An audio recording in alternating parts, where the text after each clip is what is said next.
여러분은 소중한 돈을 은행에 만약에 안 맡기신다면 어디에다가 숨기실까요? 김남국 변호사님.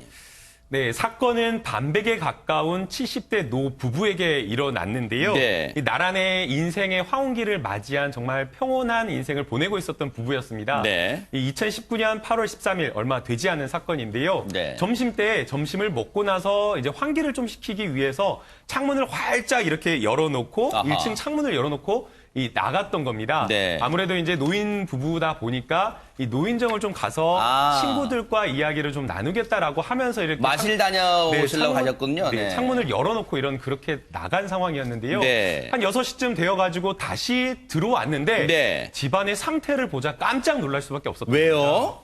네, 일단은 아까 1층 창문을 열어놓고 갔다라고 말씀을 드렸었잖아요. 네. 그런데 그 1층 창문 앞에 여러 화분들이 좀 있었는데 화분이 다 넘어져 있었고요. 아이고. 그 다음에 깜짝 놀라가지고 집 안으로 들어가 보니까 집안 곳곳이 난장판이 되었던 겁니다. 아이고. 뭐 작은 방, 뭐 큰 방 할 것 없이 여러 군데가 전부 다 이렇게 뭔가 이렇게 차디 뒤져진 것처럼 이렇게 세상에. 그런 상황이었는데 깜짝 놀랄 수밖에 없는 상황이었고요. 사실은 이렇게 집안이 난장판 된 것도 문제였지만 집안에 어딘가에 중요한 물건이 있다라는 거 다 알지 않습니까? 네. 그래서 이 상황에서 당연히 이 할머니는 귀중품이 있는 작은 방으로 뛰어 들어갈 수밖에 세상에. 없었는데요. 작은 방에 뛰어 들어가자 더 까무러칠 수밖에 없었다고 왜요? 합니다. 작은 방은 설마 작은 방까지 그 도둑이 뭔가 뒤져봤을까? 작은 방은 온전했겠죠? 작은 방이 온전하지 못했습니다. 아이고. 안타깝게도 이 할머니가 현금 2,600만 원을 작은 방 안 깊숙한 곳에다가 숨겨놨었는데요. 대박 사건. 어떻게 된 것인지 도둑이 이것도 알아가지고요. 네. 그 장롱송에 있었던 현금 다발 뭉치를 다 가져가 버린 겁니다. 아이고, 어떡해요. 네, 그리고 또 귀중품, 아마 금부치 같은 것들 많이 가지고 있지는 않으시는데 할머니도 한 40만 원 상당의 귀금속 순금을 놔두고 있었던 그런 아우, 상황이었는데 세상에. 그 금목걸이도 깜짝같이 사라졌다고 합니다. 아이고, 세상에 2,600만 원이 이 할머니한테는 진짜 어떤 돈이겠어요? 진짜 세상에 은행에 돈 맡기지 않은 돈을 집안 구석구석에 잘 숨겨놨던 돈. 이 할머니가 정말 다리에 힘이 풀렸을 거 아니에요. 털썩 주저앉아 경찰 일단은 정신을 차려서 경찰에 신고를 했답니다. 오윤성 교수님. 네, 보통 사람 같으면 이제 집에 귀가를 했는데 자기의 그 보금자리에 누가 침입을 해가지고 자기가 그 꽁꽁 숨겨놨던 그 돈을 포함해가지고 모든 것을 다 뒤집었다. 이제 만약에 지금 이제 아마 이제 그 시청자분들께서도 절도 경험을 당하신 분들은 이거 엄청난 트라우마예요. 맞아요. 예, 자기의 어떤 그 보금자리에 누가 침입을 했다라고 하는 거. 막 이사 가는 분들 많아요. 그렇습니다. 네. 그래서 이제 거기 무서워서 더 이상 살지 못하고 다른 곳으로 옮기는 분도 그렇죠. 계신데 네. 지금 뭐 사실은 그 할머니 입장에서는 특히 뭐 2,600만 원이라고 하는 이 거금을 같이 그 이렇게 분실했기 때문에 네. 하늘이 무너졌겠죠. 그러네요. 그래서 이제 경찰에 신고를 하게 됩니다.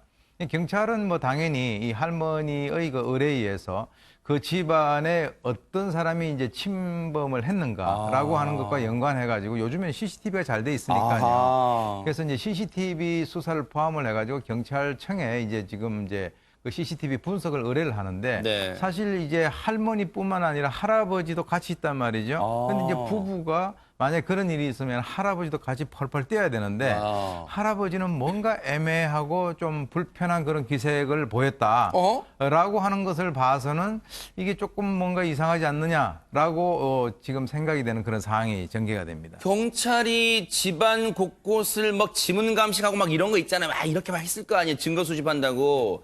할머니 옆에서 아이고 내 돈, 아이고 내 돈 했을 텐데 할아버지는 왠지 불편한 심기로 그 경찰들의 증거 수집 모습을 지켜봤대요. 혹시 김남국 변호사님, 아유 할멈, 그 2,600만 원 뭐 얼마나 된다고 신고까지 혹시 이랬을까요? 이게 신고를 하고 경찰의 대처는 굉장히 빨랐습니다. 네. 증거 수집하고 CCTV 영상까지 확보를 해서 분석을 했고요. 네. 그 다음날 신고를 받고 출동한 그 다음날 비번이었다고 하는데 강력계 형사가 다시 이 현장을 찾아가지고 할머니에게 어떻게 수사하겠다 알려주면서 굉장히 뭔가 자세하게 수사와 관련된 걸 이야기를 했는데 네. 사실은 어떻게 보면 이렇게 경찰이 적극적으로 수사에 나서면 할머니라든가 할아버지가 아주 감사하게 생각을 해야 되는데 이 할아버지 반응이 네. 오히려 깜짝 놀라는 겁니다. 어허. 그러고 나서 이 강력반 이 형사들이 왔다가 돌아오고 나서 네. 이 할아버지가 할머니를 조용히 불러가지고 잠깐 좀 이야기를 좀 하자고 한 하하, 겁니다. 네. 그래서 머뭇머뭇하면서 할아버지가 건넨 말이 바로 이겁니다.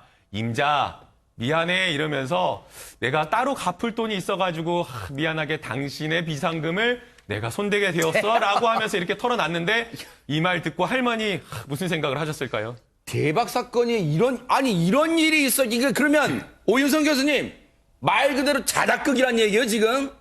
그렇습니다. 자기가 이제 훔치고 난 뒤에 외부에서 침입을 해가지고 이제 누가 절도를 해간 것 같이 집안을 다 흐트려 놓고 본인 사실 이제 할머니의 금부치 중에서 한 40만 원 정도는 자기가 별로 필요도 하지 않는데 그것을 놔두고 가면 의심을 받을까봐 그것까지 다 포함을 해가지고 그것을 어디다 갖다 놨냐면 자기 집에 있는 김치 냉장고 밑에다가 넣어놨어요.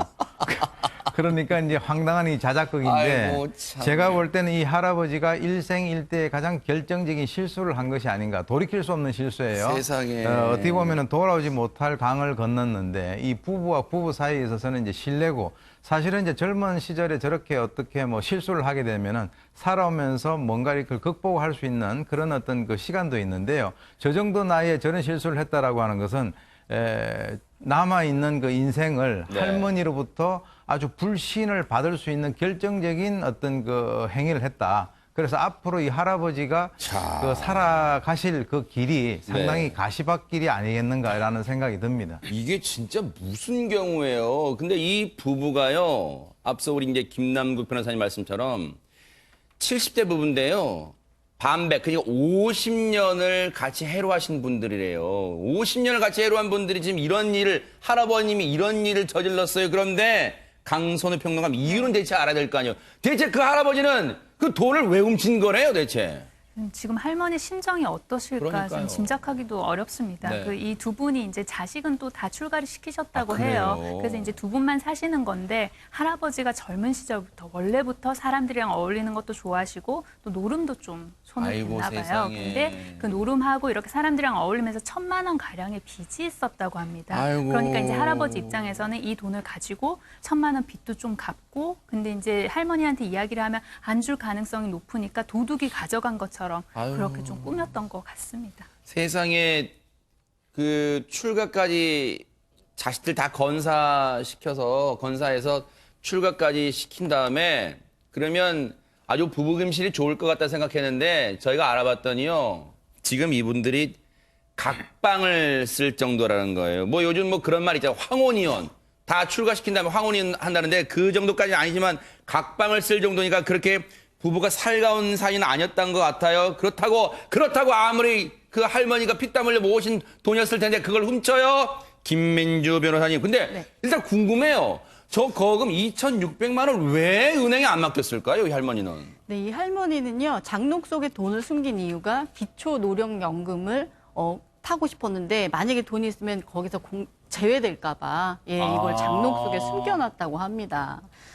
그 2,600만 원을 은행에 입금하게 되면 관공서에서 할머니 재산 많네 이렇게 할 것 같다는 거예요? 예, 근데 사실은요, 네. 이 기초노령연금이라는 건 뭐냐면은 이 나라에서 만 65세 이상인 어르신들에게 지급하는 노인수당인데요. 어허. 이거를 수급하는 이 자격이 어떤 것이냐면 소득 인정액이 어떤 선정 기준 이하여야 되는데 거기에는 어떤 금융재산이 또 포함이 된다고 합니다. 아, 그래요? 예. 그렇기 때문에 돈이 좀 많이 있으면 사실상 기초노령연금에서 제외될 가능성이 있는 거죠.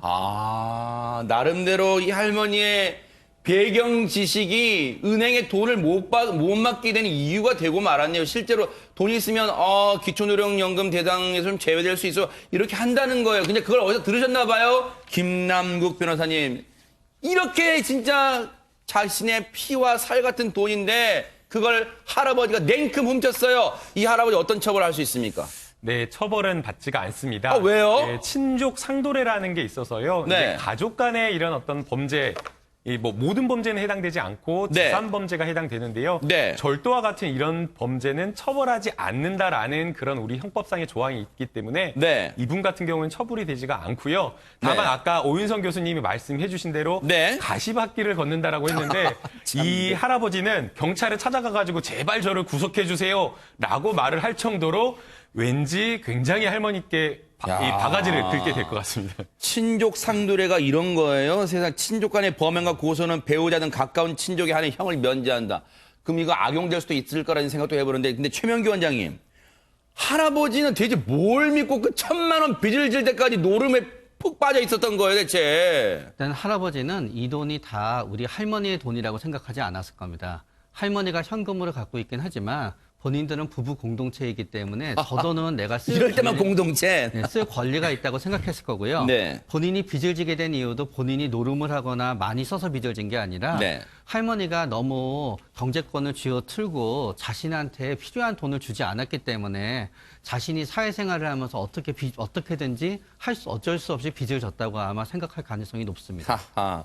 근데 김민주 변호사님, 제가 뭐 이 가정을 뭐 진짜 완전히 뭐 풍비박산 내려고 하는 의도는 아닙니다만, 사실 이 일이 일어나기 전에도 이 할아버지 할머니는 각방을 쓸 정도로 사이가 틀어졌다면 지금 이 일로 더 멀어질 텐데, 혹시라도 할머님이 이참에 이 영감하고 이혼해야겠다라고 한다면 이혼할 수 있나요? 어떻습니까? 네, 그 사례를 보면요. 네. 이제 할아버지가 계속적으로 이제 도박을 해 왔었잖아요. 이렇게 이제 상습적으로 도박을 해서 가정 경제를 심각하게 파탄낸 경우에는 할머니가 만약에 결심을 하면 이혼은 가능한 것으로 그런 것들. 이혼 사유는 충분한가요? 예, 그렇습니다. 근데 지금까지 할머니가 용서를 했기 때문에 그것 세상에. 가지고 이게 파탄이 날 것 같지는 않으니까 할아버지 앞으로도 조심해서 네. 할머니와 오붓하게 사셔야 될 것 같습니다. 그러니까요. 진짜 천사표 할머니인 것 같고요. 할아버지 진짜 앞으로 밥 진짜 제대로 얻어 드시려면요. 지금부터 열심히 진짜 충성을 다하겠다는 이런 생각도 해봅니다. 진짜 반성하기 바라겠습니다.